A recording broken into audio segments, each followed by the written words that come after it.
এই যে এইভাবে ভাঁজ করছি, এই দেখো, এই যে এরকম নিয়ে যতটা ঘের হবে সেটা বুঝে, ঘের যতটা হবে তার থেকে অন্তত 1.5 থেকে 2 ইঞ্চি একটু বাড়তি রাখবে। এইটা একটা পার্ট হবে, আর এই আর একটা, এই একটা কাপড়ের মধ্যে এইভাবে ভাঁজটা করতে হবে। এই যে এইটা ভাঁজ, এটা নিলাম, আবার এই একটা, মোটামুটি 4টে ভাঁজ হবে, 4টে ভাঁজ হবে এইভাবে।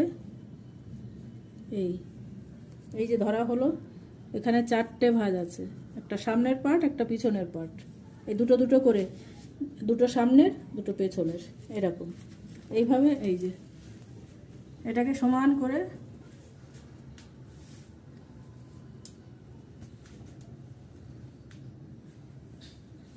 এইভাবে সমান করে এই যে পাতিয়ে রাখতে হবে, কাপড়ের দিকে সরিয়ে দিয়ে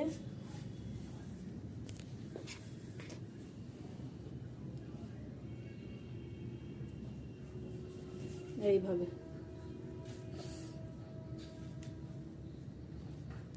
এটাকে একদম সমান করে রাখতে হবে।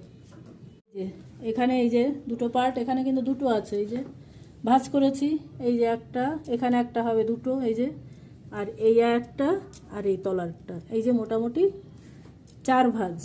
এইভাবে কিন্তু মাপ দিয়ে কাটতে হয়।